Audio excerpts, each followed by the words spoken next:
আরবের মুনাফিকরা এমনি তাদের তাবেদার হয় নাই, কারণ ওদেরকে তারা এই ভয়ে, জুজুর ভয়ে রেখে দিয়েছে। বিশ্বাস করেন, এই FBI, তারপর CIA, বাকি যারা যারা ওদের গোয়েন্দা সংস্থারা আছে, এরা সবাই কোনো না কোনোভাবে আরবকে নিয়ন্ত্রণ করছে। শুধু তাই না, ওদের আদলে প্রত্যেকটা সেকুলার মুসলিম কান্ট্রিকে সাজানো হচ্ছে। ওই ধাঁচেই সামরিক বাহিনীগুলো কাজ করছে। তাদের মিশন আমরা সার্ভ করতেছে মিশরের নীলনদ থেকে ইরাকের ইউফ্রেটিস নদী পর্যন্ত, মিশর থেকে ইরাক, এই পুরো জায়গাটা ওরা উন্মুক্ত করতে চায়। করতেছে কিনা একটু একটু একটু একটু করে তারা এই মিশনের দিকে হেঁটে যাচ্ছে, এবং যারাই ওদের পথে বাধা দিবে তাদেরকে তারা ধ্বংস করে। তাদের মিশন মুসলিমরা সার্ভ করতেছে। ওদের ওয়ার্ল্ড ব্যাংক, IMF কিছুই করতে পারতো না যদি আরবরা তাদেরকে তেল না দিত। শুধু তেল দিয়েছে তাই নয়, বরং তার একটা পেট্রো ডলার মনিটরিং সিস্টেম চুক্তি করেছে। পেট্রো ডলার মনিটরিং সিস্টেম, এটাকে আমরা বলি পেট্রো ডলার চুক্তি। এই চুক্তি ডলারকে বিশ্বের মানে লিডিং কারেন্সি বানাইছে। ডলারের কি মূল্য আছে যে আমাকে এত টাকা দিয়ে $1 কিনতে হবে? এটা পিছনে আছে পেট্রো ডলারের ইতিহাস। এই কারণে আজকে ডলার সারা বিশ্বকে ডমিনেট করতেছে। আপনি ডলারের বাইরে চিন্তাই করতে পারবেন না। ওয়ার্ল্ডে মাত্র 3টা কান্ট্রি আছে যে 3টা কান্ট্রি ওদের এই সিস্টেমের বাইরে থাকে। আর যারা থাকে তাদেরকে যে ওরা কত রকম চাপ দিচ্ছে এটা তো আপনারা জানেন। আশ্চর্যের বিষয় হচ্ছে 3টা মাত্র কান্ট্রির মধ্যে কোনো মুসলিম কান্ট্রি নাই, ইরান ছাড়া। যদি ইরানকে আমরা প্রপারলি ইসলামিক কান্ট্রি বলি না, কিন্তু ওই ইরানই ওদের বাইরে আছে। কিন্তু আরবের যারা সুন্নি কান্ট্রি তারা কেউ ওখানে নাই। মানে আরবের সুন্নি কান্ট্রিরা তারা ওই চুক্তির ভিতরে আছে, ইরান শিয়া তারা চুক্তির বাইরে আছে। তাহলে আমরা কোথায় শিক্ষা নিলাম? আমি এখানে ইরানের প্রশংসা করছি না, ইরানের কাছে আশা করার কিছু নাই। যত কিছুই বলুক আমি পারমাণবিক বোম মেরে দেবো, এই করবো সেই করবো, কিছুই করবে না। করলে আগে করতো ইল্লা মাশাআল্লাহ। কথা হচ্ছে জানেন, ওই 3টা কান্ট্রির মধ্যে উত্তর কোরিয়া আছে। উত্তর কোরিয়া আমাদের ছোট একটা রাষ্ট্র, সে এই ওদের বলয় থেকে বেরিয়ে থাকতে পারে। আমাদের সাহস হয় না। আমাদের 57টা কান্ট্রি, কোটি কোটি জনগণ, খনিজ সম্পদ, তেল, গ্যাস, কি নাই, জনবল, সামরিক বাহিনী, প্রযুক্তি, ম্যান পাওয়ার সবই আছে। তাই বললাম, শুধু ওই সিরাতের আদলে হাঁটি নাই, সিরাতের শিক্ষা থেকে আমরা শিক্ষা নেই নাই। ওই জাজবা, ওই ইমান আমাদের মধ্যে থেকে চলে গেছে। আমরা ওই স্বপ্ন দেখাই বন্ধ করে দিয়েছি যে আমরা একসময় বিশ্ব নিয়ে শাসন করতাম। এই স্বপ্নটা দেখাই বন্ধ হয়ে গেছে। মানুষ তো বাঁচে স্বপ্ন নিয়ে যে আমি এরকম ছিলাম, আমাকে ওই জায়গায় যেতে হবে। মানুষ তো বাঁচেই একটা উদ্দেশ্য নিয়ে, গন্তব্য নিয়ে। আপনার লাইফের একটা গন্তব্য আছে, আপনি এই জিনিস অ্যাচিভ করতে চান এবং আপনি সেই পথে হাঁটছেনও, পরিশ্রম করছেন। আল্লাহ চাইতে একদিন আপনি অ্যাচিভ করবেন ইনশাআল্লাহ। কিন্তু যার লাইফে কোনো গোলই নাই, তাদের কি হবে? উম্মাহ আজকে এরকম একটা অবস্থায় আসছে। আমি এখানে আমভাবে সবার কথা বলছি না। যাদের স্বপ্ন দেখার তারা ঠিকই দেখছে, যাদের কাজ করার তারা ঠিকই করছে, তারা কেউ বসে নাই। যাদের জীবন দেওয়া তারা ঠিকই দিচ্ছে, যাদের প্রতিবন্ধ করার তারা ঠিকই করছে, যাদের জালেমের এগেনস্টে দাঁড়ানো তারা দাঁড়াচ্ছে কিনা? সারা ওয়ার্ল্ডে যাদের এই জজবা আছে তারা ঠিকই কাজ করছে। আমি আমভাবে সবাইকে বোঝাই নাই, মেজরিটিকে বোঝাচ্ছে। তো যাদের কাজ করার তারা তো করছে, এবং যারা সফল হওয়ার তারা তো হবেই ইনশাআল্লাহ। আল্লাহ পাক যেন আমাদের প্রত্যেক বিশ্বের বিভিন্ন জায়গায় আমাদের যে ভাইয়েরা দিন প্রতিষ্ঠার জন্য কাজ করছেন, সবাইকে বিজয় দান করে নেন। এখন সময়ে আমাদের হাতে অল্প, আমি শেষ করবো এখান থেকে। এখানে আসেন, আমি যে কথাটা বলতে যাচ্ছিলাম যে সিরাতের আদলে নবী সাল্লাল্লাহু আলাইহি ওয়াসাল্লাম এইভাবে দাওয়াতের কাজ করার পরে সবর করে, ধৈর্য ধরে, প্রয়োজনে হিজরত করে, তারপরে আবার মদিনা রাষ্ট্র কায়েম করেছেন। তারপরে দাওয়াতের সাথে সাথে জিহাদ, কিতাল, এগুলোর মধ্য দিয়ে তিনি পুরা মক্কা বিজয় করলেন। এবং মক্কা বিজয়ে এই যে ভিত্তি, এর উপর দাঁড়িয়ে পুরা আরব বিজয় হলো। এবং এই ভিত্তির উপর দাঁড়ায় 4 খলিফা 30 বছর শাসন করলেন, তাই না? তখন কি ইসলাম এরকম সংকুচিত অবস্থায় ছিল, দুর্বল অবস্থায় ছিল? না, মোটেই না। বরং স্পেন থেকে এদিকে চায়না পর্যন্ত, এইদিকে আফ্রিকা থেকে নিয়ে পুরো সিন্ধু পর্যন্ত এই পুরো জায়গাটা আমাদের ছিল। সুবহানাল্লাহ। চিন্তা করা যায়? চিন্তা করছেন একবার যে উমর রাদিয়াল্লাহু আনহু একটা এই খেজুরের বানানো মসজিদে বসে আছে? ভাবা যায়? এই মাটির মধ্যে তিনি শুয়ে আছে। রোমান সম্রাটের একজন দূত এসে দেখলো তিনি মাটিতে শুয়ে আছে। দুপুরবেলা রেস্ট নিচ্ছে। আর তার বাহিনী এইদিকে চলে পৌঁছে গেছে একেবারে শাম পর্যন্ত, এদিকে পৌঁছে গেছে পারস্য পর্যন্ত। ভাবা যায় এগুলো? ওসমান রাদিয়াল্লাহু আনহুর সময় একদম সাইপ্রাস দ্বীপপুঞ্জ থেকে শুরু করে বাকি সব বিজয় হচ্ছে। উমাইয়াদের সময় দেখা গেছে একদম স্পেন থেকে নিয়ে এদিকে চায়না পর্যন্ত, আর বলল আফ্রিকা থেকে নিয়ে সিন্ধু পর্যন্ত বিজয় হয়েছে। আব্বাসীয় তো সময় হচ্ছে। এইভাবে প্রায় 1250 বছর আমরা ওয়ার্ল্ডকে শাসন করছি। তখন একটা মুসলিম নারীর দিকে চোখ তুলে থাকানো জরুরত কেউ করতো না। একটা মুসলিম ভাইকে অন্যায়ভাবে হত্যা করবে সাহসী কারো ছিল না, গায়ে টোকা দিবে এই সাহসী ছিল না। আজকে আমাদের চোখের সামনে বিগত 100 বছরে আমার তো মনে হয় মিনিমাম 10 কোটি মুসলমানকে হত্যা করা হয়েছে। মিনিমাম 10 কোটি মুসলমানকে হত্যা করা হয়েছে বিগত এই 100 বছরে। মানে একেবারে চিহ্নিত করে করে মারা হচ্ছে, ইস্যু তুলে তুলে মারা হচ্ছে। যখন পরে ইস্যু নাই, সবাই শান্তিপূর্ণ অবস্থায় থাকতে যাচ্ছে, তখন জঙ্গি ইস্যু তৈরি করা হচ্ছে, কোন নাটক সাজানো হচ্ছে। আরে মারবি বা যুদ্ধ করবি তো ঘোষণা দিয়ে বা, আর লুকাচুরির কি আছে? মুসলিম থেকে মারার জন্য ভারতে নতুন নতুন পায়তারা চলতেছে। এখন আমাদের এই ভাইরা তো বদ্ধ একটা জায়গায়। আপনারাই বলেন তারা কি করবে এখন? তারা মিশন নিছে, রাষ্ট্রীয়ভাবে মিশন নিছে মুসলিম লীগ হলের। এখন এই ভাইদের কোনো রাষ্ট্র নাই, কোনো জামা নাই, কোনো আমির নাই, কোনো এদাদ নাই, কোনো জিহাদের কোনো মানে ওখানের অবস্থাই নাই করার মতো তাদের, তাই না? ভিতরে কথা বলছি আমি, কাশ্মীরের কথা বলছি না। তাহলে এই ভাইরা এখন কি করবে? তো এই যে অবস্থা, এই অবস্থা কি মনে করছেন আমাদেরকে প্রভাবিত করবে না? অভ্যন্তরীণভাবে এখানে বাংলাদেশে আমরা বেশিরভাগ মুসলিম হলেও আমাদের আশেপাশে চতুর্দিকে ঘোরাফেরা করতেছে কুফফাররা, চতুর্দিকে ঘোরাফেরা করতেছে। আপনি কাকে বিশ্বাস করবেন? চায়নাকে বিশ্বাস করবেন? ভারতকে বিশ্বাস করবেন? নেপাল ভুটানকে বিশ্বাস করবেন? না মায়ানমারকে বিশ্বাস করবেন? আপনি যাবেন কোন দিকে? আমাদের প্রস্তুতিটা কি? আমাদের প্রিপারেশন কি? রাষ্ট্র কি প্রিপারেশন নিচ্ছে? আমার কথা হচ্ছে রাষ্ট্র নাকি যুদ্ধ করে? সবাই বলেন একটা কথা না, রাষ্ট্রের অধীনে যুদ্ধ। তো রাষ্ট্র কি প্রিপারেশন নিচ্ছে? রাষ্ট্রের সেই ফিকির আছে কিনা? রাষ্ট্রের তো এই ফিকিরটুকু নাই যে রাষ্ট্রের মধ্যে ইসলামিক আইনগুলো বাস্তবায়িত হোক। এইটুকু ফিকির নাই তো আপনাদের। যারা ইলেকশন নির্বাচন গণতন্ত্র এগুলো করতেছেন, কার ফিকির আছে? আল্লাহর কসম করে বুকে হাত দিয়ে বলেন তো কার ফিকির আছে ক্ষমতায় গিয়ে আপনি আল্লাহর আইন বাস্তবায়ন? ইসলামপন্থী ভাইদের কথা বাদ দিস, ইসলামপন্থী ভাইদের কথা বাদ দিলাম, আমি সেকুলারদের কথা বলছি, ডেমোক্রেটিকদের কথা বলছি। কারণ রাষ্ট্র চলে আসছে এইভাবেই। আর যারা ফিকির করছেন ইসলাম নিয়ে আমি যাব, ওখানে গিয়ে এটা করবো, এটা আপনি ডেমোক্রেটিক সিস্টেমে করতে পারবেন না। আপনাকে সিস্টেমটা সরাই ফেলতে হবে। গণতন্ত্র কোনো শব্দই রাখা যাবে না, তারপরও শরিয়া কায়েম করতে পারে না। শরিয়া আর গণতন্ত্র একসাথে থাকতে পারে না।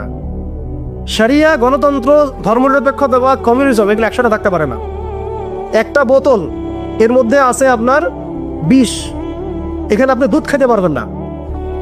একটা বোতল, এখানে আছে বিষ, আপনি এটাকে 1000 বার ধুইতে হবে, ধোয়ার পরে আপনি দুধ ঢালতে পারবেন, খাওয়ার রিস্ক দিতে পারবেন, তাও খাবেন কিনা সন্দেহ আছে। আর এগুলো হচ্ছে মারাত্মক শিরকের বিষ। এগুলো পশ্চিমাদের দাসত্ব করাবে আপনাকে। আমাদের হচ্ছে বড় কান্ট্রি আছে একটা তুরস্ক, একটা ইসলামিক ল বাস্তবায়ন করছে কিনা দেখায়। বড় একটা কান্ট্রি আছে মিশর, দেখায় না আমাকে একটা ইসলামিক ল বাস্তবায়ন করতে পারছে কিনা। তিউনিসিয়া পারছে কিনা, আজারবাইজান পারছে কিনা, মরক্কো পারছে কিনা, ইথিওপিয়া পারছে কিনা? আপনারা বলেন পারছে কি? ইয়েমেন পারছে কিনা, জর্ডান পারছে কিনা, লেবানন পারছে কিনা? পারে নাই। আফগানিস্তান পারছে কেন? আফগানিস্তান পারছে কেন? কারণ তারা সিস্টেম তাকে সরাই দিছে। সিরাতের আদলে, সিরাতের রক্তে ওরা জমিনকে পবিত্র করে ফেলছে। সিরাতের আদলে জিহাদের মাধ্যমে রক্ত দিয়ে পুষ্পাকে বিতাড়িত করে ওরা জমিনকে পবিত্র করে শরিয়া কায়েম করছে। এটাই শরিয়া কায়েম করার রাস্তা, আর কোনো রাস্তা নাই। আপনি যতই তন্ত্রমন্ত্রের ধার ধারেন না কেন, আপনি কখনোই সফল হতে পারবেন না। লিখে নেন, কাজ করতে থাকেন, দেখেন ফান্তাজিরু ওয়া ইন্না মাআকুম মিনাল মুনতাজিরিন। কোনো সমস্যা নাই। আফগান পারছে এই কারণেই, কারণ তারা আমাদের তন্ত্রমন্ত্রের গৌরব ধাঁধায় পড়ে নাই। তারা সিরাতের রাস্তায় হাঁটছে। ওকে, আমাদের সাথে লড়বা, আমরাও তোমাদের সাথে লড়ব। ঠিক আছে, হয় তোমরা থাকবা, না হলে আমরা থাকবো। হয় তাওহীদ থাকবে, না হলে শিরক থাকবে। হয় শরিয়া থাকবে, না হলে তোমাদের তন্ত্রমন্ত্র থাকবে। এই লড়াই যখন হইতে হইতে হইতে এক পর্যায়ে 20 বছর সময় লাগলেও সেটা আজকে বাস্তবায়ন হয়েছে। যেটা আপনার আমার অঞ্চলে 100 বছরও হয় নাই, 50 বছরও হয় নাই। এরপরেও আল্লাহ পাক আমাদেরকে চোখের সামনে কিন্তু মিসাল দেখাই দিছে, তারপরেও আমাদের মধ্যে বোধোদয় হচ্ছে না, আমরা বুঝতে পারছি না যে কোন পথে হাঁটবে। দেশের যত সমস্যা দেখবেন, মিডিয়া যান, মিডিয়ায় গেলে মনে হবে দেশের সমস্ত সমস্যার হালত এবং সমাধান হচ্ছে একটা বিষয়, মিডিয়ার ভাষায়। মিডিয়ায় ঢোকেন, দেখেন কি হচ্ছে, অনেক প্রবলেম দেশের মধ্যে, সংস্কার এইটা সেটা অনেক কিছু হচ্ছে। ভাবখানা এমন যে সব কিছু থেকে উদ্ধার করবে আমাকে একটা শব্দ, তার নাম নির্বাচন। তার নাম মানে নির্বাচন হলেই সব সমাধান হয়ে যাবে। এটা আমাদের আকীদা, আমাদের চিন্তা এরকম ভাই। একটা মুদির দোকানদারকে জিজ্ঞাসা করেন, সেও এই কথাই বলবে। আবার বুদ্ধিজীবীকে জিজ্ঞাসা করেন, সেও এই কথাই বলতেছে। টকশোতে বসে সেও এই কথা বলতেছে। এমপি কে বলেন, সেও এই কথা বলতেছে। মানে পুরো অবচেতন দাসত্ব, অবচেতন ইবাদত। দেখেন আমাদের অবচেতন মনে আমরা ইবাদত করে ফেলছি গণতন্ত্রের, পশ্চিমাদের ওদের তন্ত্রমন্ত্রগুলা। ইলেকশন দিলে সব সমাধান হয়ে যাবে? কোন পদ্ধতি আপনি দিবেন? দেওয়ার পরে কি হবে? মূলনীতি কি থাকবে? সংবিধান কি থাকবে? সংস্কারগুলো কি কি হবে? আপনি কি আল্লাহর জমিন, আল্লাহর দিন কায়েমের দিকে আসবেন কিনা? এখানে তো অনেক কথা আছে। এগুলোকে সলিউশন না করে XYZ যেই আসো, আপনি আমাকে বসায় দেন, আমি কিছু করতে পারবো। সিম্পল, আমাকে বসায় দেন, আমি কিছু করতে পারবো। আপনি সবচেয়ে পরহেজগার মানুষটাকে বসায় দেন, সেও কিছু করতে পারবে না, কারণ সিস্টেমটাই তাকে করতে দিবে না। এই জিনিসগুলো আমাদের বোঝা হয়েছে।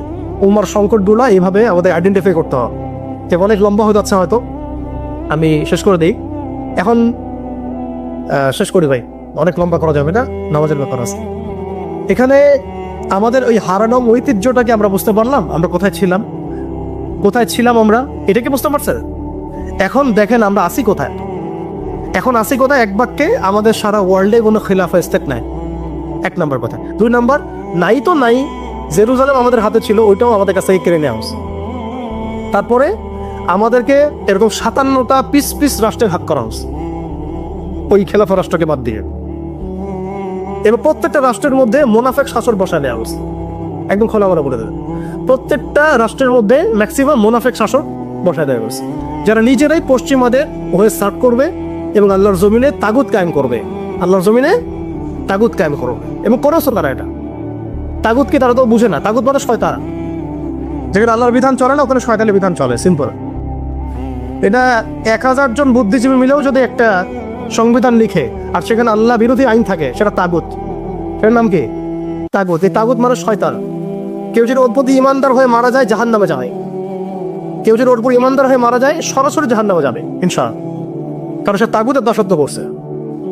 আর আমাদেরকে বলাই হয়েছিল, ওয়া ইয়াকফুর বিত-তাগুত ওয়া ইউমিন বিল্লাহ ফাকাদ ইসতামসাকা বিল উরওয়াতিল ওয়ফকা লা ইনফিসামা লাহা আল্লাহু সামিউন আলিম। সূরা বাকারায় 256 নম্বর আয়াত পড়ে দেখ, মাসাই আয়াতুল কুরসি পড়ে আছে। তাগুতকে কুফরি না করা পর্যন্ত কেউ মুমিন হইতে পারে না। তাগুতের সাথে কুফরি না করা পর্যন্ত কেউ মুমিন হইতে পারে না, এটাই বাস্তব। এখন এইভাবে আমাদেরকে ভাগ করা হয়, মোনাফিক শাসক বসায় দেওয়া হয়। শুধু তাই না, প্রত্যেকটা কান্ট্রির মধ্যে ওই 4 দেবতা 5 দেবতা ঢুকায় দেওয়া হয়েছে, ওই যে বললাম আগে। তারপরে একটা একটা ডিপার্টমেন্ট ধরে ধরে তারা ধ্বংস করছে, একটা একটা ডিপার্টমেন্ট ধরে ধরে। রাজনীতি ধ্বংস করছে, ইসলামিক রাজনীতি সরাই দিয়েছে। অর্থনীতি ধ্বংস করছে, সুদ ঢুকাই দিয়েছে। তার মধ্যে ঘুষ আছে, ইনফ্লেশন আছে, দুর্নীতি আছে, এগুলো তো আছেই। তারপরে সমাজের যে আমাদের ব্যাপারগুলো, সমাজের নীতি নৈতিকতার বিষয়গুলো দেখেন একেবারেই উঠাই দিচ্ছে, দিন দিন উঠাই দিচ্ছে। এখন নাকি আপনি স্ত্রীর সাথে সহবাস করলে ধর্ষণ হবে। সুবহানাল্লাহ, কি অবস্থা! আর এদিকে আপনি পতিতালয়ে গেলে, ওটা হচ্ছে শ্রমিকের কাছে গেছেন আপনি। আর আপনি নাউজুবিল্লাহ, কেউ যাবে পতিতালয়ে, তাদেরকে বলা হচ্ছে তারা শ্রমিক। তার তসলিমা নাসরিনকে আমরা এখান থেকে বিতাড়িত করছিলাম কেন? তসলিমা নাসরিনকে আমরা বিতাড়িত করছিলাম কেন? ঘুরে ফিরে তো সেটাই আসতেছে। আবার শুধু তাই না, এখন আবার লিপও চেক করতে হয়, সে কি নারী না পুরুষ না অন্যান্য। অন্যান্য মানে কি জানেন? অন্যান্য মানে কি ট্রান্স কিনা, ট্রান্সজেন্ডার চালু করে দেওয়া হলো। আর আমি হজের নিবন্ধন করতে গেলেও দেখা যাচ্ছে অন্যান্য আসতেছে। কি বুঝাচ্ছেন আমাদেরকে? তাহলে মানে ট্রান্সজেন্ডারটাকে আপনারা ভিতরে ভিতরে এটাকে প্রমোট করে ফেললেন, লিগালাইজ করে ফেললেন। আবার সমকামিতা তো আছেই, জেনা ব্যভিচারের কথা ছড়াচ্ছেই, ফ্রি মিক্সিং দিয়ে দিছে, ছেলেমেয়ের অবাধ মেলামেশা। মানে সমাজের একটা যে স্থিতিশীলতা থাকে মুসলিমদের, এটাকে ধ্বংস করছে এরা। এটা কি পশ্চিমারা এসে করছে? এখানে ওদের অনুগত দাসদেরকে দিয়ে করাচ্ছে। সমাজকে ধ্বংস করছে, অর্থনীতি ধ্বংস করছে, রাজনীতি ধ্বংস করছে, মিডিয়াগুলো ওদের হাতে নিয়ে নিছে। মিডিয়া হাতে নিয়ে আমার হচ্ছে মানে দিনকে ওরা রাত বানাই দিব, রাতকে দিন বানাই দিব। আর আপনারা তাদেরকে এত বিশ্বাসও করেন, অনেকে একটু ইসলামিক নিউজ করলে আপনারা তো বিশ্বাসও করেন। আসার সময় যে আমরা মাওয়াদি আসলাম, ওখানে দেখবেন একটা পোস্টার আছে বড় করে, সেটাতে লেখা আছে যে ওই যে আবু সাইদের ছবি দেওয়া আছে, দিয়ে আছে কি নতুন বাংলাদেশে স্বাগতম এরকম কিছু একটা, নিচে লেখা আছে প্রথম আলো। দেখেন এদের চরিত্র দেখেন, এরা বিগত প্রায় শুরুর থেকে এরা আজ পর্যন্ত এই তাগুদের সার্ভ করছে, ভারতের দালালি করছে, ফ্যাসিস্টের দোষর ছিল। এরা আমাদেরকে জঙ্গি বানাইছে, এরা বহু মানুষকে কারাগারে পাঠাইছে, এরা বহু মানুষের গুমের জন্য দায়ী, খুনের জন্য দায়ী, হত্যার জন্য দায়ী, ফাঁসির জন্য দায়ী। এরা আমার পাল্টি মারলো পরিবর্তিত বাংলাদেশ। দেখছেন, এ হচ্ছে মিডিয়া, প্রত্যেকটা মিডিয়া ওরা হাতে নিয়ে নিয়েছে। এবং এর সাথে প্রযুক্তিগত উন্নয়ন। আমি তো বলছিলাম যে মানে আমাদেরকে এইভাবে মনিটর করা হতো যে আমাদের ফোনে যদি আপনি একটা কল দেন, মেসেজ করে, তাহলে আপনি ট্রেস হয়ে যাবে। এইভাবে মনিটর করা যায়। আপনি গোপনে আপনার স্ত্রীকে কি বলছেন সেটা তারা শুনতেছে আরিবেতে, আমি জানি না। আপনি আপনার ওয়াইফকে ফোনে গোপনে কি বলতেছেন, কিছু আলাপ হতে পারেন, অ্যাডাল্ট হতে পারে কিনা, ওইটা তারা রেকর্ড করতেছে। সুবহানাল্লাহ। এখন টেকনোলজি এই জায়গায়, AI এখানে বসে একটা ক্লিক করবে, আপনাকে যদি ওইখানে শুট করতে চাই শুট করা যাবে, ড্রোন এসে আপনার কপালে গুলি মেরে দিয়ে চলে যাবে দূর থেকে। এই প্রযুক্তি দিয়ে এই ফিলিস্তিনে বহু মানুষকে মারা হচ্ছে এখন রাইট নাও। তো আমি বলতে চাচ্ছিলাম আমরা কোন জায়গায় আসছি, এই জায়গায় এখনকার হালত, আজকে এই জায়গায় তারা আমাদেরকে নিয়ে আসছে। এখন প্রশ্ন হচ্ছে যে এই ওদের যে মানে অগ্রগতি, আমাদের যে অধঃপতন, এই জিনিসটার জন্য কি শুধু তারাই দায়ী না আমরাও দায়ী আছি? শুধু কি তারাই দায়ী না আমরা দায়ী আছি? আমরা আমাদের আগে দোষগুলো খুঁজে বেরবো, আমরা নিজেরা আমাদের আগে ল্যাকিংসগুলোকে খুঁজে বেরবো। আপনি দেখবেন খুঁজতে থাকেন, প্রথম ল্যাকিংস পাবেন আপনি, আমি, বেশিরভাগ মানুষই জীবনের মৌলিক উদ্দেশ্য থেকে সরে গেছে। আমরা দুনিয়াদার হয়ে গেছি ভাই। আমরা এই দুনিয়াতে এইভাবে থাকার জন্য আসি দেয়। আল্লাহ পাক আমাদেরকে পাঠিয়েছেন এই দুনিয়াতে দুইটা কাজ দিয়ে, একটা হচ্ছে আল্লাহর ইবাদত করতে হবে এবং তার জমিনে দিন কায়েম করতে হবে। এখানে আমি অন্য কোনো উদ্দেশ্য আসি না, আমরা মুসাফির এখানে শোনা। আল্লাহ পাক বলেছেন ওয়া মা খালাকতুল জিন্না ওয়াল ইনসা ইল্লা লিয়াবুদুন, আর ইন তানসুরুল্লাহ ইয়ানসুরকুম ওয়া ইসাব্বিত আকদামাকুম ওয়ালা তামুতুন্না ইল্লা ওয়া আনতুম মুসলিমুন। কতগুলো আয়াত আছে। ইন্নাল্লাহা লা ইউগাইরু মা বিকওমিন হাত্তা ইউগাইরু মা বিআনফুসিহিম। আয়াতের পর আয়াত বলা যাবে। আমাদেরকে এই দুনিয়াতে পাঠানো হয়েছে দুইটা কাজ, আমাদেরকে আল্লাহর ইবাদত করতে হবে এবং আল্লাহর জমিনে তার দিন কায়েম করতে হবে। এটা আমাদের কাজ, বাকি সব কিছু গৌণ, এগুলো মুখ্য কাজ, মেইন। এবং আমাদেরকে দিন দেওয়া হয়েছে কেন? হুয়াল্লাযী আরসালা রাসূলাহু বিল হুদা ওয়া দীনিল হক লিইয়ুযহিরাহু আলা দীনি কুল্লি। এই দিনটা আল্লাহ দিয়েছেন এই কারণেই যাতে এই দিন অন্য সমস্ত দিনের উপর জয়লাভ করে। তো জয়লাভ কখন করবে? যখন আমরা ফিকির করবো তখন। এটা কি আবরাহার যুগ যে আবাবিল বাকি এসে পাথর ছুড়বে? বলেন, এখন পাথর আপনাকে আমাকে ছুড়তে হবে? এটা তো আবরাহার যুগ না। নবী সাল্লাল্লাহু আলাইহি ওয়াসাল্লাম শুধু দোয়া দিয়েই কি সব হয়েছে? দোয়ার সাথে চেষ্টা করেন নাই তিনি? এমনকি বদর যুদ্ধ দিল, তিনি কূপ দখল করলেন, ভালো জায়গাটাতে শিবির গাড়লেন, সৈন্য বিন্যাস করলেন, সবকিছু যখন ঠিকঠাক মতো হয়ে গেল, তারপরে বিশেষে আসলো আল্লাহর পক্ষ থেকে, তিনি দোয়া করা শুরু করলেন। এই দোয়ায় আল্লাহ পাক ফেরেশতা নাজিল করলেন। তাহলে কি আমাদের কাছে একমুখী না সবকিছু করতে হবে? এখন আমাদেরকে এই ল্যাকিংসগুলোকে খুঁজে বের করতে হবে। আমাদের ল্যাকিংস কোথায়? এই ইমানের দুর্বলতা, জীবনের উদ্দেশ্যে দুর্বলতা। আমরা দুনিয়াদার হয়ে গেছি, বিলাসী হয়ে গেছি, আমরা আমাদের ঐতিহ্য ভুলে গেছি, আমাদের শেকড় ভুলে গেছি, আমাদের ঘাটতি হয়ে গেছে, হারাম ভর হয়ে গেছি, আমরা জেনাকার হয়ে গেছি, আমরা ফ্রি মিক্সিং করতেছি, পরকীয়া করতেছি, ঘুষ খাচ্ছি, দুর্নীতি করতেছি, সুদ খাচ্ছি, আমরা খেতেছি। এগুলো মুষ্টিমারা করতেছে না। আমাদের ল্যাকিংসগুলোকে আমাদেরকে দূর করতে হবে। ইলমের ঘাটতি হচ্ছে, আমলের ঘাটতি হচ্ছে, আলেমদের সাথে সোহবত নাই, তাসকিয়া নাই, পড়াশোনা নাই। কি করতেছি ভাই আমরা? আসলে কি জন্য আসছি আর কি করতেছি? এখান থেকে ভবিষ্যৎটা হচ্ছে এই যে ইনশাআল্লাহ এই দিন বিজয় লাভ করবেই। আজকার কাল হোক, আল্লাহ পাক এমন জামা, এমন ইমারা, এমন আল্লাহর সেনাবাহিনী তৈরি করবেন যারা আস্তে আস্তে আস্তে আস্তে কদ্দাস পর্যন্ত যায়।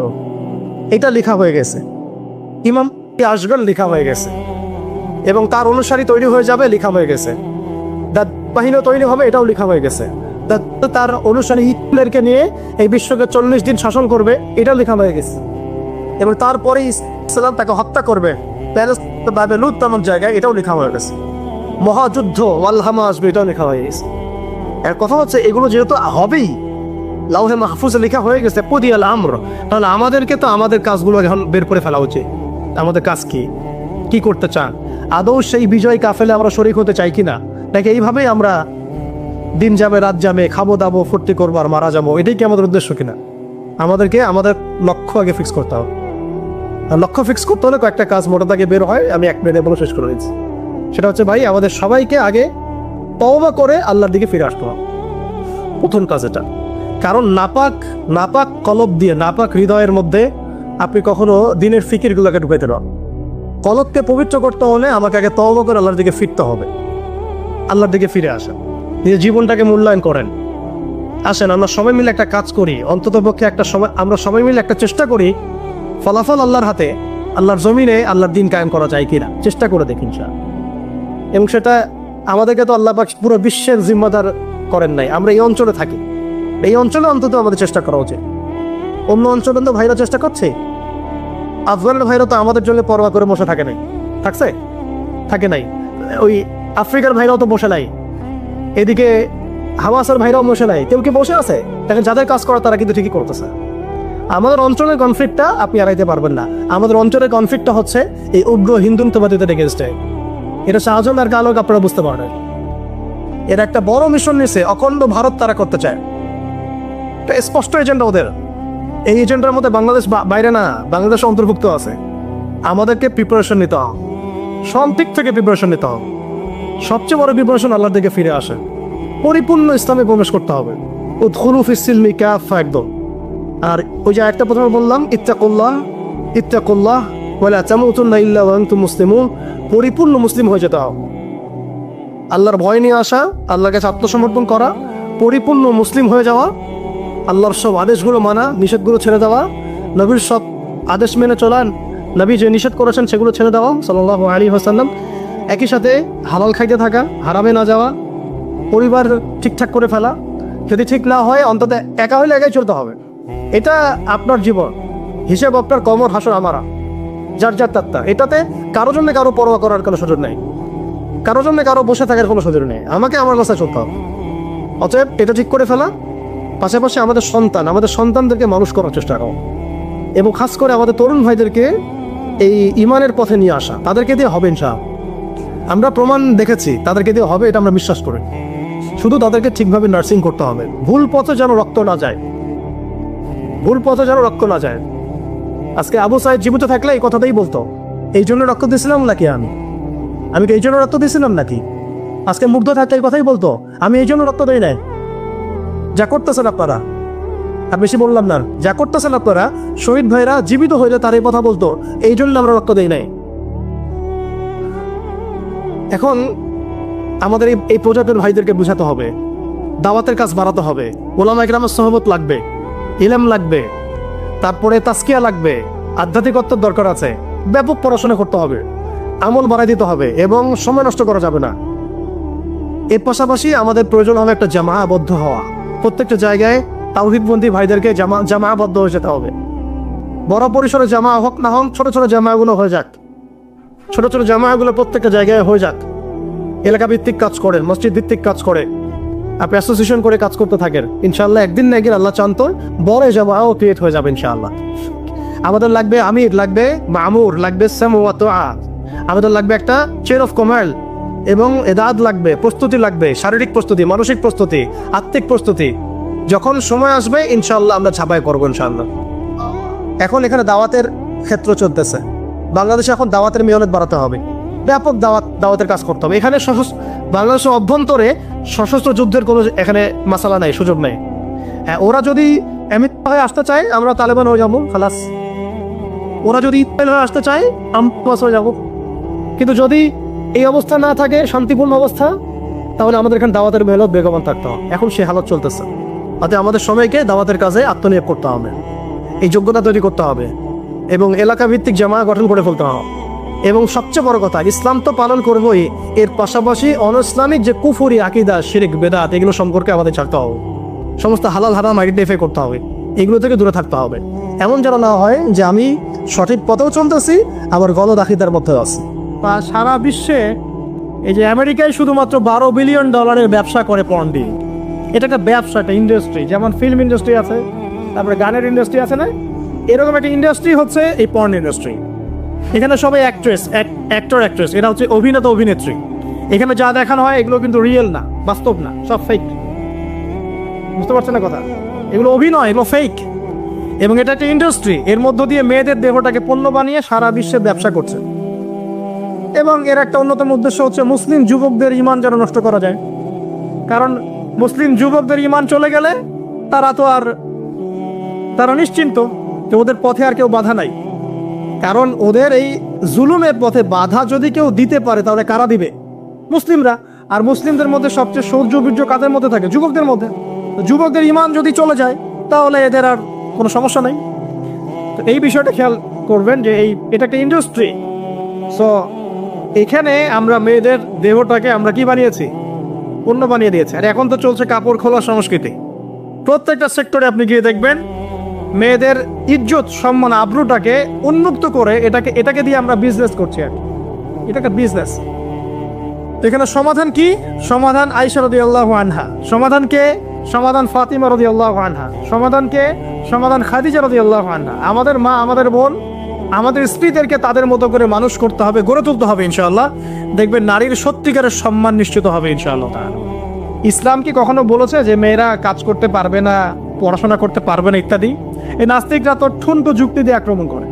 কে বলেছে সমস্যা? এমন ইসলামিক স্টেট আছে যেখানে একটা স্টুডিও, মনে করি স্টুডিও, ছবি তোলা হয় কথার কথা, সেখানে সব কর্মী মহিলা, কোনো পুরুষ নাই। একটা মাদ্রাসা, সমস্ত কর্মী মহিলা, কোনো পুরুষ নাই। একটা স্কুল, সবাই মহিলা, কোনো পুরুষ নাই। ওখানে মেয়েরাই পড়ে, মেয়েরাই শেখায়। জায়েজ না জায়েজ বলেন? একটা নিরাপদ পরিবেশে যদি মেয়েরাই মেয়েদের দায়িত্ব নিয়ে পড়াশোনা করায়, ব্যবসা করে, অন্য কিছু করে, জায়েজ না জায়েজ? তাহলে পরিবেশ নিশ্চিত করাটা হতে চ্যালেঞ্জ। ইসলাম বলছে না যে আপনি তাকে একদম অজ্ঞ করে রেখে ঘরের কোণে ফেলায় রেখে দেন, তাকে আপনি পড়াশোনাও শেখাবেন না, সম্পত্তির অধিকারও দিবেন না, কিছুই না। এগুলো ইসলাম কখনো বলেনি। বলেছে? আরে বোকা মানুষ! রাসূলুল্লাহ সাল্লাল্লাহু আলাইহি ওয়াসাল্লামের সময় তো মহিলা সাহাবীরা উহুদের যুদ্ধ করেছে। কি শুনলেন? রাসূল সাল্লাল্লাহু আলাইহি ওয়াসাল্লামের সময় মহিলা সাহাবী উহুদের যুদ্ধও করেছে। উহুদের যুদ্ধের নাম শুনেছেন? ওখানে মহিলা সাহাবীও ছিল তীরন্দাজ। তাহলে মহিলারা কি করে না এই নবীর যুগে? আর খাদিজা রাদিয়াল্লাহু আনহা যত বড় ব্যবসায়ী ছিলেন, এখন এত বড় ব্যবসায়ী পাবেন? কোন মেয়ে আছে এত বড় ব্যবসায়ী? উসমান রাদিয়াল্লাহু আনহু যত বড় বিজনেসম্যান ছিলেন, এখন এত বড় বিজনেসম্যান আছে? তো কি ছিল না সেই স্বর্ণযুগে? ওই স্বর্ণযুগের সুন্নতি আমাদেরকে আমল করতে হবে। আল্লাহ পাক তৌফিক এনায়েত করুন, আমিন। প্রিয় মা ও বোনেরা, পর্দা ছাড়বেন না। আপনাদের জন্য 4টা কাজ: স্বামীর আনুগত্য করা, লজ্জাস্থানের হেফাজত করা, আপনার 5 ওয়াক্ত সালাত ঠিকঠাক মতো আদায় করা, এবং রমজান মাসে সাওম রাখা। নবীজি বলেছেন সাল্লাল্লাহু আলাইহি ওয়াসাল্লাম, জান্নাতের যে কোনো দরজা দিয়ে ইচ্ছা আপনি প্রবেশ করতে পারবেন। আপনার জন্য সহজ। আর স্বামীর আনুগত্য বলতে আমি বুঝাইনি স্বামীর দাসত্ব করতে হবে, এটা বলিনি। এখনকার কিছু ফ্যামিলিস্ট মেয়ে আছে, ওরা আনুগত্য শব্দ মনে হয় যে দাসত্ব মনে হয়। আনুগত্য দাসত্ব এক জিনিস না। আনুগত্য কি? স্বামী কোরআন সুন্নাহর অনুকূলে কোনো কথা বলেছে, আপনি মানবেন। স্বামী বলছে পর্দা করো, তোমাকে ভালোবেসে বলছি তুমি পর্দা করো, তুমি আমার অনেক প্রিয় একজন মানুষ, তুমি বেপর্দায় বাইরে যাবে আর লোকজন দেখবে, কেমন হয়? ঠিক আছে, তোমাকে তো আমি বিয়ে করেছি, তুমি আমার মানুষ, তোমাকে দেখবে কেন? ঠিক আছে? তো এখন স্বামী ভালো কথা বলেছে, আপনি শুনলেন, এটা আনুগত্য। আর ওই স্বামী যদি বলে আসো তো আমার কলিগরা এসেছে, ওকে খাবার সার্ভ করতে হবে, আসো খাবারটা পরিবেশন করো, এখন আপনি বেপর্দা হয়ে আপনার স্বামীর কলিগের সামনে খাবার পরিবেশন করতে শুরু করলেন, এটা কি আনুগত্য করতে হবে? এটা তখন আপনি আনুগত্য করবেন না। সিম্পল। কোরআন সুন্নাহর অনুগত কাজে আপনি স্বামীর আনুগত্য করবেন, বিপরীতে গেলে আপনি করবেন না। স্বামীর আনুগত্য মানে স্বামীর দাসত্ব নয়। আর এই হাদিসটা আপনি কেন ভুলে যান যে আল্লাহ রাসূল সাল্লাল্লাহু আলাইহি ওয়াসাল্লাম বলেছেন, আল্লাহ ছাড়া যদি কাউকে সেজদা করা যেত, সম্মান বুঝাচ্ছেন, আল্লাহ ছাড়া যদি কাউকে সেজদা করা জায়েজ হতো, আমি মেয়েদেরকে বলতাম যেন স্বামীকে সেজদা করে। কেন? কারণ আপনাকে রেসপন্সিবিলিটি, আপনার খাবার, আপনার ফুড, আপনার শেল্টার, আপনার মানে পুরো দায় দায়িত্ব নিজের হাড় ভাঙা পরিশ্রম দিয়ে জীবনের ঝুঁকি নিয়ে স্বামী আপনার জন্য করে। সে আপনার সম্মান পাওয়ার যোগ্য তো? সে কি আপনার সম্মান পাওয়ার যোগ্য নয়? আপনি যদি সম্মানের হক আদায় না করতে পারেন তাহলে আপনি অকৃতজ্ঞ। আর অকৃতজ্ঞ মেয়ে কখনো জান্নাতে যাবে? একটা হাদিসে আছে, বেশিরভাগ মেয়ে জাহান্নামে যাওয়ার অন্যতম কারণ হচ্ছে তারা স্বামীর সাথে কুফুরি করে। কি করে? মানে সারা জীবন স্বামী ভালোবেসে যায়, ভরণ পোষণ দিয়ে যায়, সব চাহিদা পূরণ করে যায়, একদিন দেখবেন কথা কাটাকাটি হয়েছে, ওই দিন বলে বসবে যে তোমার কাছে আমি কিচ্ছু পাই নাই সারাদিন। এই যে কুফুরি, এই কারণে তারা জাহান্নামে যেতে পারে বেশি। আল্লাহ হেফাজত করুন। আমি আর একটা কারণ হচ্ছে যে বেপর্দা। আপনাকে 4টা মূলনীতি ফলো করতে হবে। 1, এমন কোনো পোশাক পরবেন না যে পোশাকটা আটো সাটো, যেটা পরলে আপনার গায়ের কাঠামো বোঝা যায়। এটা বোরখা হলেও পরা যাবে না। আমি কি বোঝাতে পারছি? ডিজিটাল বোরখা দেখেন নাই? দেখছেন? মাশাআল্লাহ। আর কারা কারা দেখছেন? এদিকে চোখ বেশি যায় না? আচ্ছা, এমনি দেখা যায়, চোখ দিতে হয় না, এমনি দেখা যায়। ডিজিটাল বোরখা চলবে না, ডিজিটাল বোরখা চলবে না। আমার মত, এটা আমি মত দিচ্ছি। আমি আল্লাহ রাস্তার সময় দিয়েছি অনেক দিন, এবং এখানে যে পর্দাটা শেখানো হয় এরকম পর্দা আমি অন্য কোথাও দেখিনি। এত চমৎকার পর্দা শেখানো হয়। কারা কারা সময় লাগিয়েছেন? 3 দিন 7 দিন সময় দিয়েছেন কারা কারা? বেশিরভাগই দেন নাই। সমস্যা নাই, দিতে হবে। আমি বাধ্যতামূলক বলিনি আপনাকে, বলেছি এখানে পর্দা শেখানো হয়, চমৎকার পর্দা শেখানো হয়, যে এখানে চোখটা পর্যন্ত তাদের ঢেকে রাখার তালিম দেওয়া হয়। যাই হোক, যেখানেই শেখেন অ্যাটলিস্ট পর্দাটা শিখলেই হলো। এমন পোশাক হবে না যেই পোশাকটা আটো সাটো, যেটা পরে আপনার গায়ে কাঠামো বোঝা যায়। 2 নম্বরে এমন পোশাক পরা যাবে না যে পোশাকটা পরলে বাইর থেকে ভিতরের অঙ্গ দেখা যায়। দেখেছেন? দেখেন নাই? আচ্ছা, আপনারা তো সব দেখেন দেখি। তারপরে 3 নাম্বার, এমন পোশাক পরা যাবে না যেটা অমুসলিমদের সাথে সাদৃশ্য আছে। কথা বুঝতে পারছেন? অমুসলিমদের ধর্মীয় বিষয়ের সাথে সাদৃশ্য আছে এমন পোশাক মুসলিম মেয়েদের পরা যাবে না। এর মানে এই নয় যে অন্য ধর্মকে আপনি আক্রমণ করবেন, এটাও নয়। যে যার ধর্ম তাদের স্বাধীনতা মতো পালন করবে। মুসলিমরা বাধা দিবে? দিবে না। মুসলিমরা দাওয়াত দিতে পারে। কি করতে পারে? দাওয়াত দিতে পারে যে ভাই, যে লা ইলাহা ইল্লাল্লাহর কনসেপ্ট আপনাকে বোঝাচ্ছি, আল্লাহ ছাড়া কোনো মাবুদ নাই, মুহাম্মদ সাল্লাল্লাহু আলাইহি ওয়াসাল্লাম সর্বশেষ রাসূল, এই কোরআন পড়ুন, হাদিস পড়ুন, দেখুন এটাই হচ্ছে মানবতার মুক্তির সনদ। এরপর যদি সে ইসলাম কবুল করে আলহামদুলিল্লাহ, যদি না করে এর হিসাব কে দিবে? সে নিজে দিবে। এর হিসাব কি আমাকে দেওয়া লাগবে? দেওয়া লাগবে না। তো অমুসলিমদের সাথে সাদৃশ্য আছে এমন পোশাক চলবে না। আর 4 হচ্ছে, পুরুষরা মেয়েদের পোশাক পরতে পারবে না, মেয়েরা পুরুষদের পোশাক পরতে পারবে না। জি, আপনাদেরকেই বলছি, আপনারা জিন্স পরতে পারবেন না, মেয়েদেরকে বলছি, এবং টি শার্ট পরতে পারবেন না। আপনারা ওই যে যা ইচ্ছা তাই ড্রেস পরে বলবেন যে 1000 বছরের সভ্যতা সংস্কৃতি, এসব বাজে কথা চলবে না এখানে। এটা 1000 বছরে কোনোদিনও আমাদের দাদা নানিরা এগুলা কখনো পরে নাই। পরছে? আপনার দাদি কখনো এরকম পরছিল শাড়ি? তো যে বললো 1000 বছর থেকে পরে আসতেছে নাকি? সুবহানাল্লাহ। তো এখানে বিষয়টা হচ্ছে, পুরুষ মেয়ের পোশাক পরতে পারবে না, মেয়ে পুরুষের পোশাক পড়তে পারবে না। আমি খুব সংক্ষিপ্ত করে আপনাকে কোরআন সুন্নাহ থেকে 4টা মূলনীতি বলে দিলাম। এই 4টা মূলনীতি কোরআনেও আছে, হাদিসেও আছে। আসেন, এই যে নারীর অবমাননা, এই বিষয়টা আইয়ামে জাহিলিয়াতে যেমন ছিল, এখন দেখবেন আরো বড় পরিসরে এসেছে। আসে নাই? এই যে ফ্যাশন শো, দেহের প্রদর্শনী, বিভিন্ন ফিল্মস দেখবেন, ফিল্ম ইন্ডাস্ট্রিজে দেখবেন, মিউজিকে দেখবেন, পর্নে দেখবেন, মেয়েদের দেহটাকে নিয়ে ব্যবসা করা হচ্ছে। আগে তো না হয় কন্যা সন্তান হলে জীবন্ত পুঁতে ফেলতো নাকি? এখন যদি গর্ভের বাচ্চা মেয়ে জানে, অনেকে আগেই মেরে ফেলে। বোঝেন নাই মনে হয়? অনেকে যদি জানে যে গর্ভে মেয়ে সন্তান আছে, আগেই মেরে ফেলায়।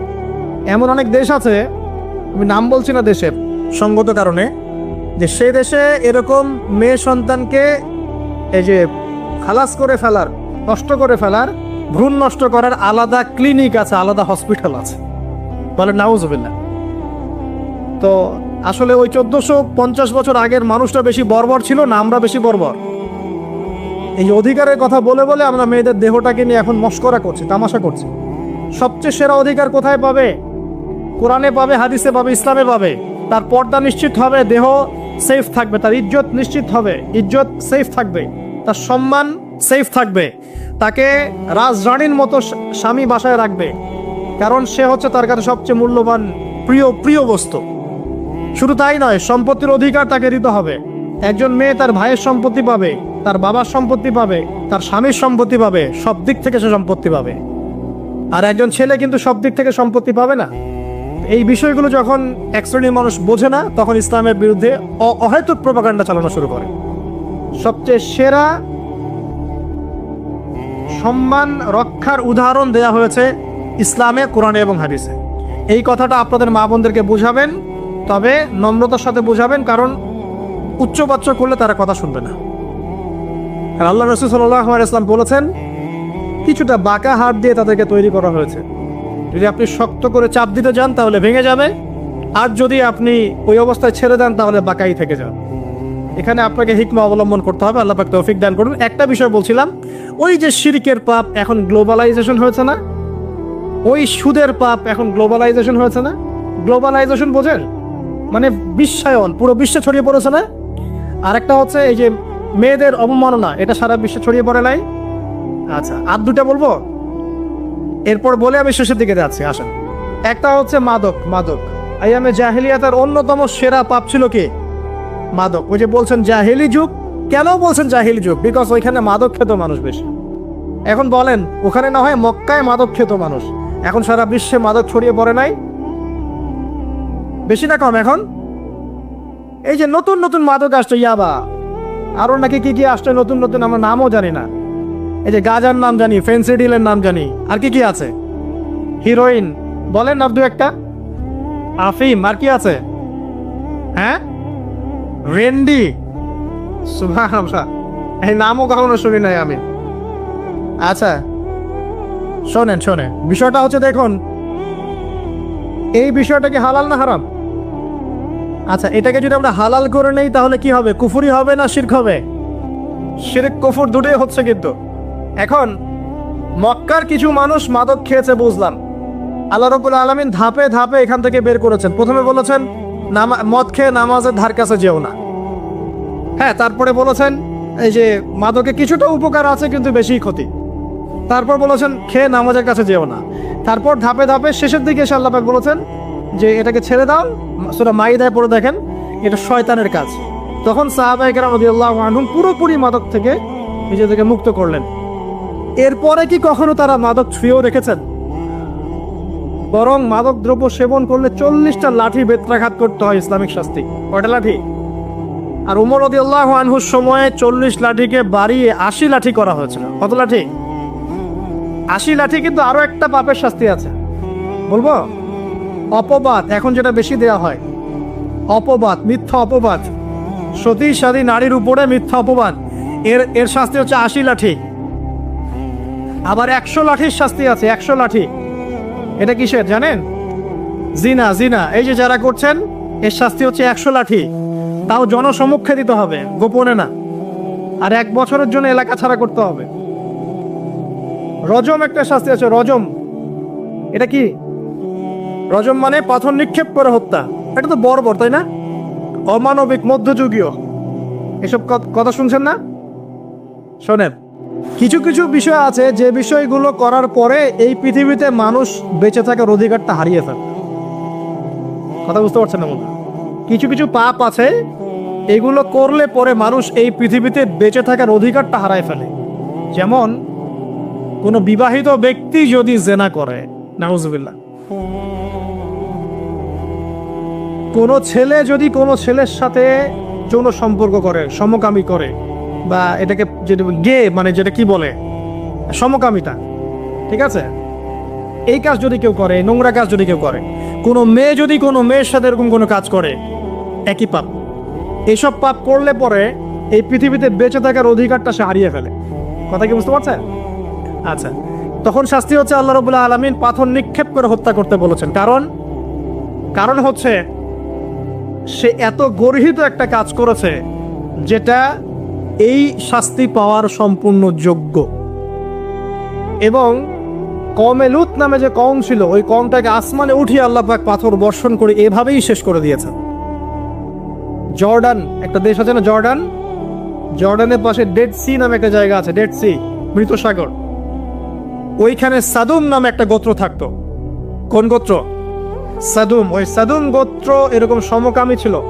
আল্লাহ রাব্বুল আলামিন লূত আলাইহিস সালামকে পাঠিয়েছিলেন, তারা হেদায়েতের বাণী শোনে নাই, আল্লাহ পাক ওদেরকে আসমানে উঠিয়ে পাথর নিক্ষেপ করে উল্টা দিকে দাফন করে দিয়েছেন। নাউযুবিল্লাহ। তো কিছু কিছু পাপ আল্লাহ পাক সহ্য করেন না, আল্লাহ পাকের আরশ কেঁপে ওঠে। এই পাপগুলো সেরকম পাপ। কথা বুঝতে পারছেন? তো এই যে জিনা, পর্নোগ্রাফি, ব্যভিচার, পরকে, এগুলোর মধ্য দিয়ে আমরা নারীর অবমাননা করছি না? এবং ধর্মের মাধ্যমেও মাঝে মাঝে করছি, যখন আমরা ধর্মের নামে মেয়েদের অধিকার দিচ্ছি না। অনেকেই সম্পত্তির অধিকার দিচ্ছেন না, অনেকেই শিক্ষিত করছেন না, অনেকেই আরো এই যৌতুক নিচ্ছেন না, যৌতুক নিচ্ছেন না অনেকেই। যে বিয়ের সময় যৌতুক নেয়, এটা তো মেয়ের উপর, মেয়ের পিতার উপর টর্চার করা, সম্পূর্ণ হারাম, সম্পূর্ণ হারাম। তারপরে দেখবেন, রিপোর্টগুলো পড়ে দেখবেন যে এই বছর 2000 কত, এটা 22, এই 22-এই গভর্নমেন্ট রিপোর্ট অনুযায়ী নিবন্ধিত প্রায় 1339টা ধর্ষণের মামলা হয়েছে। তো এটা এখন অ্যাভেলেবল, যে কোনো সব জায়গায় ধর্ষণ হচ্ছে, এখন অ্যাভেলেবল। মানুষ এটাকে স্বাভাবিক মনে করছে, এখন নর্মাল, নর্মাল ধর্ষণ হতেই পারে, মানুষ এখন এমন মনে করছে। প্রত্যেক দিন পেপার খুলবেন, দেখবেন রেপের খবর, প্রত্যেক দিন খবর শুনবেন ধর্ষণের খবর। আর সব খবর তো আসে না, আসে হয়তো 10%, 20%, 30%, বেশিরভাগই আসে না। এলাকায় মোড়ে মোড়ে দেখবেন, গ্রামে গঞ্জে শহরে বন্দরে খালি ইফটিজিং, ইফটিজিং দেখবেন, খালি ইফটিজিং। মেয়েদেরকে যৌন হয়রানি করা হচ্ছে, বাসে, অটোতে, টেম্পুতে, সব জায়গায়। বাসের মধ্যে মেয়েকে রেপ করে ফেলা হচ্ছে। একটা বাচ্চা মেয়ে যে বোঝেও না যে সেক্সুয়াল বিষয়গুলো কি জিনিস, ওকেও রেপ করা হচ্ছে। এই যে মহামারী, আপনি তো বুঝতে পারছেন না যে আমরা কোন সমাজে আছি। এই সমাজে আপনার মেয়ে তো সেফ না, আমার মেয়ে তো সেফ না। আমার মেয়ে, আপনার মেয়ে ভবিষ্যৎ কি হবে, এর ভবিষ্যতের নিশ্চয়তা কে দিবে? আপনার মেয়ের ইজ্জতের ভবিষ্যতের নিশ্চয়তা কে দিবে? এই নিশ্চয়তা দেওয়ার মতো মানুষ কোথায়, নেতা কোথায়? কারো ঘরের স্ত্রী, কারো ঘরের বোন, কারো ঘরের মেয়ে এখন সেফ না। যে কোনো দিন, যে কোনো জায়গায়, যে কোনো দুর্ঘটনা হতে পারে। বাসে, ট্রাকে, ট্রেনে, অটোতে, সব জায়গায় হতে পারে। আর এগুলোকে আমরা প্রমোট করছি, এখন নগ্নতাকে প্রমোট করছি, পর্নকে প্রমোট করছি। এই নগ্নতা, পর্ন, এসব দিয়ে মানুষের মাথাটাকে পুরো জানোয়ার বানিয়ে ফেলা হয়েছে। পর্ন দেখাতে দেখাতে ছেলেদের মাথাটাকে জানোয়ার, পশু বানিয়ে ফেলা হয়েছে। এরা এখন বোঝে না যে মেয়ে কি জিনিস, মা কি জিনিস, বোন কি জিনিস, তাও বোঝে না। ভাই ভাই বোনের সাথে জেনা করেছে, চাচাতো বোন চাচাতো ভাইয়ের সাথে জেনা করছে, চাচাতো ভাই ফুফাতো বোনের সাথে জেনা করছে। রংপুরের খবর শুনলাম যে মায়ের সাথে ছেলেও জেনা করেছে, নাউজুবিল্লাহ। এগুলো কেন হচ্ছে? এই মহামারী কেন হচ্ছে? কি সমাধান দিবে? সমাধান ইসলামে ছিল, আমরা নেই নাই। সমাধান হচ্ছে, প্রথম সমাধান অশ্লীলতার মহামারী বন্ধ করতে হবে, পর্দা নিশ্চিত করতে হবে, পর্নোগ্রাফির সমস্ত সাইটগুলো বন্ধ করে ফেলতে হবে। আজকের নিউজ দেখেছি আমি, এটা আমি ধন্যবাদ আছে, প্রায় 26,000 পর্ন সাইট তারা বন্ধ করে দিয়েছে, আলহামদুলিল্লাহ।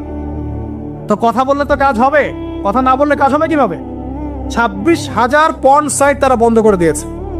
যখন সমাজের মানুষ পর্ন দেখতে দেখতে পশু হয়ে গেছে, আপনি বাইরে এই যে আলখাল্লা টুপি দাড়ি পরে ঘুরলে লাভ আছে? ভিতর থেকে তো আপনি পশু। দেখবেন মসজিদ ইমাম সাহেব নামাজ পড়ার সাথে বাসায় পর্ন দেখে আসছে, নামাজে কোনো মনোযোগ নাই। দেখবেন টাপাটাপ নামাজ পড়ছে, কোনো মনোযোগই নাই, পর্ন দেখে। ইমানের আলোচনা করবেন, খুব লাফালাফি করলো, 2 দিন পর দেখবেন কোনো খবর নাই, পর্ন দেখতে দেখতে ভিতরটা শেষ, ড্যামেজ। পর্নোগ্রাফিতে যে একবার আসক্ত হয়েছে, তার মধ্যে ইমানের কোনো তেজই থাকবে না, কোনো তেজ থাকবে না। এখন আলেম জালেম সবার ফোনে ফোনে দেখবেন পর্ন চলে আসতেছে, কেউ দেখতে না চাইলেও তাকে দেখতে বাধ্য করা হচ্ছে। ফেসবুকে ঢুকবেন, নগ্ন দৃশ্য।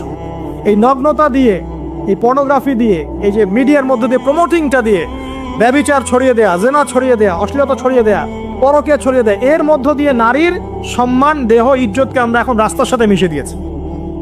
কিসের অধিকারের কথা বলছে? কিসের নারী অধিকারের কথা বলছে? খালি ডিগ্রি সার্টিফিকেট অর্জন করতে পারলেই অধিকার হয়? আমার তো ইজ্জতই ঠিক থাকলো না, আমার অধিকার কোথায় থাকলো? একটা সার্টিফিকেট অর্জন করার জন্য কলেজের মেয়েদেরকে বড় বড় নেতার বেডরুমে ঢুকানো হচ্ছে, দেখেন নাই? তো একটা সার্টিফিকেট অর্জন করতেই হবে আমাকে, নিজের ইজ্জত বিক্রি করে দিয়ে হলেও আমার সার্টিফিকেট অর্জন করতেই হবে। লাথি মারি এসব পড়াশোনার পিছনে, দরকার নেই আমার পড়াশোনা। হচ্ছে বাসায় এলাকায় এলাকায় মহিলা মাদ্রাসা করেন, মাদ্রাসায় মেয়েদেরকে পড়ান। আমি খুব দুঃখের সাথে বলছি, অনেক মাদ্রাসাতেও এরকম ঘটনা কিন্তু ঘটেছে না? এখানে একটা কথা আমরা পরিষ্কার করতে চাই, সেটা হলো যে পাপী, রেপ রেপী, ধর্ষণী সে আলেম মূল্যবান, মহামূল্যবান মনে করে আমাদেরকে হেফাজত করার তৌফিক দান করুন, আমিন। আর তাদেরকে যারা নগ্ন করতে চায়, আল্লাহ পাক এদেরকে ধ্বংস করে ছেড়ে দিন, আমিন। আল্লাহ পাক বলেছেন, যারা চায় মুমিন মুসলিমদের সমাজে অশ্লীলতা ছড়িয়ে পড়ুক, দুনিয়া এবং আখিরাত উভয়ে জাহানে আল্লাহ পাক এদেরকে ধ্বংস করবে ইনশাআল্লাহ। আরেকটা বলে শেষ করি, সেটা হলো, কয়টা বলেছি ভাই জাহিলিয়ার? ইমাম মুহাম্মদ বিন আব্দুল ওয়াহাব রাহিমাহুল্লাহ তার একটা বইয়ের মধ্যে 1000টা জাহিলিয়াত আছে। আমি 5টা বাছাই করেছি। কয়টা? 5টা। কয়টা বলেছি? 4টা। এক হচ্ছে কি বলেছিলাম? শিরক। আছে না নাই? রিবা এখন আছে না নাই? 3 নাম্বার কি ছিল? মাদক। আর 4 নাম্বার নারীর অবমাননা। মাদক তো বুঝলেন, এটা তো আমার চেয়ে আপনারা ভালো বুঝেন, মাদক সব জায়গায় আছে। একটা কথা বলি, দেখুন মাদক নিয়ে একটা কথা বলি, শুনুন। আপনাদের কি কখনো গায়ে কখনো ফোড়া হয়েছে? কার কার গায়ে ফোড়া হয়েছে বলি, হাত তুলেন। মাশাআল্লাহ। কেমন ব্যথা? ফোড়া ফেটে গেলে কি বের হয়? রক্ত আর পুঁজ বের হয়, তাই তো? একটা হাদিস পড়েছি, রাসূলুল্লাহ সাল্লাল্লাহু আলাইহি ওয়াসাল্লাম বলছেন, বলেন সাল্লাল্লাহু আলাইহি ওয়াসাল্লাম, যে জাহান্নামে আমাকে মেরাজের রাতে জাহান্নাম দেখানো হয়েছে। মেরাজের রাতে আমাকে জাহান্নাম দেখানো হয়েছে। তো সেখানে আমি দেখলাম যে কিছু মানুষকে এই জাহান্নামীদের রক্ত আর পুঁজ খেতে দেওয়া হচ্ছে। মানে আল্লাহ জানেন কেমন করে রক্ত আর পুঁজ পান করতে দেয়া হচ্ছে। কারণ জাহান্নামে পিপাসা লাগবে না, ক্ষুধা লাগবে না? ক্ষুধা লাগবে। খাবার খেতে চাইলে জাক্কুম, আর পানি খেতে চাইলে হামিম, গরম উত্তপ্ত পানি। আর এই যে রক্ত আর পুঁজ, রক্ত আর পুঁজের একটা মিশ্রণ খেতে দেয়া হচ্ছে। তো নবী সাল্লাল্লাহু আলাইহি ওয়াসাল্লামকে সাহাবীরা পরে জিজ্ঞাসা করলেন, ইয়া রাসূলুল্লাহ, কোন পাপের কারণে তাদেরকে এই শাস্তি দেয়া হচ্ছে? নবী করিম সাল্লাল্লাহু আলাইহি ওয়াসাল্লাম বললেন, তাদেরকে এই শাস্তি দেয়া হচ্ছে একটা পাপের কারণে, সেটা হলো মাদক দ্রব্য সেবন করা। আর ওই পানীয়টার নামও নবীজি বলে গেলেন, তার নাম হচ্ছে তিনাতুল খাবাল। কি নাম? তিনাতুল খাবাল। এই তিনাতুল খাবাল মানে জাহান্নামীদের রক্ত এবং পুঁজ, এটা খেতে দেয়া হচ্ছে মাদকদ্রব্য সেবনকারীদের জন্য। আল্লাহ রাসূল সাল্লাল্লাহু আলাইহি ওয়াসাল্লাম বলেছেন, কোনো ব্যক্তি যদি মাদক সেবন করে তার 40 দিনের নামাজ কবুল হবে না। সে যদি আবার তওবা করে ফিরে আসে, আল্লাহ পাক মাফ করে দিবেন ইনশাআল্লাহ। যদি আবারও মাদক খায়, আবার 40 দিনের নামাজ কবুল হবে না। তারপর যদি আবার তওবা করে, আবার আল্লাহ মাফ করে দিবেন ইনশাআল্লাহ। তারপর যদি আবার মাদক খায়, আবার 40 দিনের নামাজ কবুল হবে না। তারপর যদি আবার তওবা করে, আবার আল্লাহ মাফ করে দিবেন। তারপরে যদি আবার মাদক খায়, তখন আল্লাহ রাব্বুল আলামিন তাকে তিনাতুল খাবাল পান করান। প্রিয় ভাইরা, আপনারা মুসলিম না? আমরা মুসলিম না? মুসলিম যুবকদের সবচেয়ে সেরা অস্ত্র হচ্ছে ঈমান এবং নৈতিকতা। অন্যরা জাহিলিয়াতের স্রোতে ভেসে যাক, মুসলিম তরুণরা কখনো জাহিলিয়াতে যাবে না ইনশাআল্লাহ। আমার সাথে ওয়াদা করেন যে কোনো প্রকার মাদক দ্রব্যের সাথে সংশ্লিষ্ট থাকবেন না। একটা সিগারেটেও কখনো টান দিবেন না। কারণ সিগারেটটা কি? সিগারেট আপনাকে আস্তে আস্তে অন্য মাদকের দিকে নিয়ে যাবে। সিগারেট খাওয়া শিখেছিস, এখন গাঁজাও খা। গাঁজা খাওয়া শিখলে এখন ওটা খা, এই করতে থাকবে। এক পর্যায়ে আপনি এখান থেকে বের হতে পারবেন না। এখানে আপনার দেহের ক্ষতি, আপনার মস্তিষ্কের ক্ষতি, আপনার পরিবারের ক্ষতি। এমন আপনি যদি পরবর্তীতে গিয়ে পরিবার গঠন করতে চান, আপনি সুখী পরিবারও গঠন করতে পারবেন না, কারণ ভিতর থেকে আপনি নিজেকে শেষ করে ফেলেছেন। দুইটা ভয়ঙ্কর পাপের কথা বলে দেই। এই দুইটা পাপে যারা আসক্ত হয়ে আছে, তারা তওবা করে ফিরে আসলে পরেও সারা জীবন তাদেরকে এটা সাফার করতে হবে। কথা বুঝতে পারছেন না? তওবা করে ফিরে এসেছেন মনে করে, তারপরেও আপনাকে সারা জীবন এই পাপের ফলটা ভোগ করতে হবে।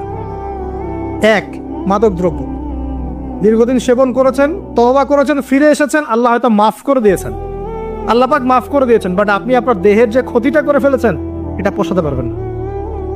এক নাম্বার। দুই, তখন আপনি যদি বিয়ে করেন, আপনি স্ত্রীকে সন্তুষ্ট করতে পারবেন না। হ্যাঁ, 2 নাম্বার হচ্ছে এই যে গোপনে যুবকরা যে পাপটা করে, মাস্টারবেশন, যেটাকে আমরা বলি হস্তমৈথুন, এই পাপ যেসব যুবকরা করছে বা করে, এবং অ্যাভেলেবেল এই পাপটা সবাই করে, কারণ এখন পর্নের যুগ, পর্ন দেখলে তো আর কোনো উপায় নাই, তখন তো এই পথেই যেতে হচ্ছে, নিজের উপরে নিয়ে জুলুম করতে হচ্ছে। যারা হস্তমৈথুনে অভ্যস্ত হয়ে গেছে, এরা যদি তওবা করে ফিরেও আসে, শরীরের যে ক্ষতিটা হয়েছে এটা পূরণ হবে না কখনো। দেখেন, আমার মতো বয়সে, আমার চেয়ে প্রায় 10 বছর বয়স আগেই তারেক বিন জিয়াদ স্পেন জয় করেছিল।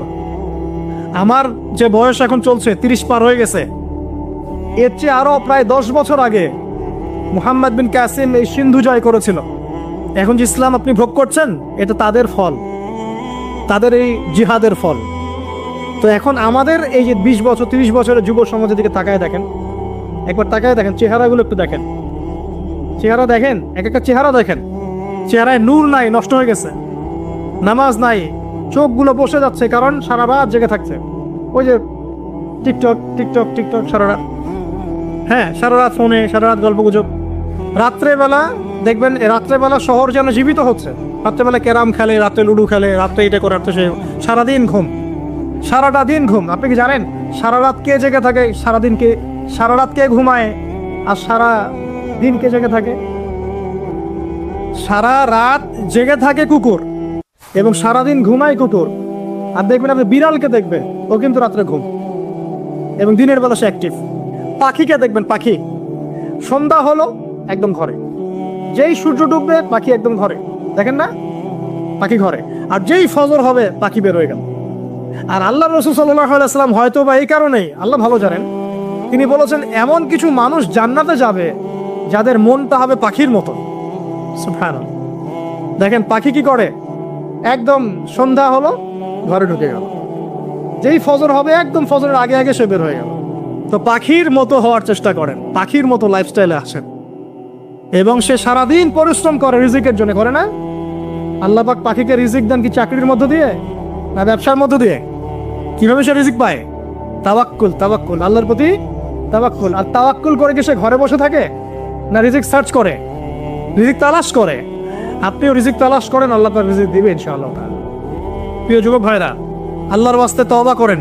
যারা যারা মাদকদ্রব্যের সাথে সংশ্লিষ্ট আছেন বা থাকার সম্ভাবনাও ছিল, এর ধার কাছেও যাবেন না, ওয়াদা করছেন তো? এবং গোপন পাপে লিপ্ত হবেন না, গোপন পাপে লিপ্ত হবেন না। আপনি যৌবনকে ধরে রাখেন, ইনশাল্লাহ দেখবেন আপনি সারা জীবন এনজয় করতে পারবেন ইনশাল্লাহ। কিন্তু যদি এখন নিজেকে শেষ করে ফেলেন, এখন নিজেকে শেষ করে ফেললে আপনি বিয়ে করলে পরেও দেখবেন আপনি পস্তাচ্ছেন। ওই যে কলিকাতা হারবালে যেতে হবে, তোর মডার্ন হারবালে দৌড় দিতে হবে। আর সব হারবাল টারবাল খেয়ে লাভ হয় না। কারণ কি? কারণ আল্লাহ প্রদত্ত যে নেয়ামত সেটা আপনি নষ্ট করে ফেলেছেন, এখন এইটা আর আপনি ক্ষতিপূরণ দিতে পারবেন না। অতএব জীবনটাকে সিরিয়াসলি নেন। মুসলিম তরুণ যুবকদেরকে উদ্দেশ্যে বলছি যে আপনারা কায়িক পরিশ্রম করেন, কায়িক পরিশ্রম করেন, 5 ওয়াক্ত সালাতটা আল্লাহর ওয়াস্তে নামাজে মসজিদে এসে পড়েন। বেশি কিছু করতে বলছি না ভাই, আমার কথা শোনেন, বেশি কিছু করতে বলছি না। আল্লাহর ওয়াস্তে 5 ওয়াক্ত নামাজটা মসজিদে পড়েন, পারবেন না? আচ্ছা, ডেইলি 10টা পৃষ্ঠা করে কোরআন তেলাওয়াত করেন, পারবেন? আল্লাহ তৌফিক দান করুন। ডেইলি 2-4 টাকা করে সদকা করেন, পারবেন? আচ্ছা, প্রত্যেক দিন কিছু দাওয়াতি কাজ করেন, আমর বিল মারুফ, সৎ কাজের আদেশ করবেন, নাহি আনিল মুনকার, অসৎ কাজে নিষেধ করবেন, পারা যাবে ইনশাআল্লাহ। আপনি হালাল রিজিকের একটা সন্ধান খোঁজার চেষ্টা করেন, পারবেন ইনশাআল্লাহ। পড়াশোনায় নিজেকে ব্যস্ত রাখেন, লেখাপড়ায় নিজেকে ব্যস্ত রাখেন। যদি এর পাশে আপনি সময় পান, আমি বলবো আপনি খেলাধুলা করেন। যদি সময় কিছু বের করতে পারেন, কায়িক কিছু পরিশ্রম করেন, প্রয়োজনে কিছু কসরত করেন, জিম করেন, খেলাধুলা করেন, তারপরেও পড়নে যায় না, তারপরেও গার্লফ্রেন্ডের পিছনে সময় নষ্ট করেন না, তারপরেও যে টিকটক, ফেসবুক, ইউটিউব নিয়ে পড়ে থাকেন না। ওগুলোর চেয়ে খেলাধুলা করা অনেক ভালো আছে। অ্যাটলিস্ট আপনি ফিজিক্যালি ফিট থাকবেন। অনেকে বলতে পারে যে এটা না করলে হয়, এটা বাজে কাজ, সময় নষ্ট। আমি মনে করি এখনকার যুবকরা যেসব পথে সময় নষ্ট করছে, এর চাইতে অ্যাটলিস্ট খেলাধুলা করলে ভালো ছিল। একটা সময় ছিল না, আজকে থেকে 10 বছর আগে প্রচুর খেলা হতো না? ক্রিকেট হতো, ফুটবল হতো, এই ব্যাডমিন্টন হতো শীতকালে, তাই না? খেলার লিপ্ত থাকলে কিন্তু আমাদের মধ্যে একটা হৃদ্যতা, একটা বন্ড তৈরি হতো, একটা বন্ড। আমরা অনেক টুর্নামেন্ট খেলতাম না? এখন দেখবেন কিচ্ছু নাই, সব বন্ধ, খালি ফোন, সারাদিন কি ফোন। এটা আরো কি ডেঞ্জারাস না? এভাবে তাদের ফিজিক্যাল বডিটা নষ্ট হচ্ছে, মেন্টাল স্ট্রেংথটাও নষ্ট হচ্ছে। এর চেয়ে বরং তারা যদি কোনো কসরত পড়ে এটা অনেক ভালো হবে, এটা আমার মত। এটা আমি কোরআন সুন্নাহ থেকে কোনো কথা বলছি না, আল্লাহ পাক বোঝার তৌফিক দেখ। শেষ কথা হলো যে আইয়ামে জাহিলিয়াতের আরেকটা নির্মম বর্বরতা ছিল হচ্ছে গোত্রীয় দ্বন্দ্ব। কি ছিল? গোত্রীয় দ্বন্দ্ব। এটাই দিয়ে আমি শেষ করছি। সেটা হলো কেমন গোত্রীয় দ্বন্দ্ব? মনে করেন একটা গোত্রের নাম বনু তামিম, একটার নাম বনু হানিফা, একটার নাম হচ্ছে বনু কোরাইজা, একটার নাম হচ্ছে মনে করেন বনু মখজুম, আর একটা হচ্ছে বনু আদি। এরকম অনেক গোত্র ছিল আর কি। তো এই গোত্রগুলোর মধ্যে আপোষে দ্বন্দ্ব চলতো, খুব সামান্য কারণে তারা দীর্ঘস্থায়ী যুদ্ধ করত। একটু বোঝার চেষ্টা করেন, খুব সামান্য কারণে তারা লম্বা লম্বা যুদ্ধ করত। একটা উটকে কেন্দ্র করে প্রায় 80 বছর যুদ্ধ হচ্ছে। কত বছর? 80 বছর। এখন আপনাকে বলি, এই যে জাহেলিয়াতের এই যে গোত্রীয় হানাহানি, মারামারি, কাটাকাটি, এটা কি এখন সারা বিশ্বে ছড়িয়ে পড়েছে কি পড়ে নাই? আল্লাহ নূর দিয়ে দেখেন, পড়েছে কি পড়ে নাই? দেশে দেশে হানাহানি বেড়েছে না কমেছে?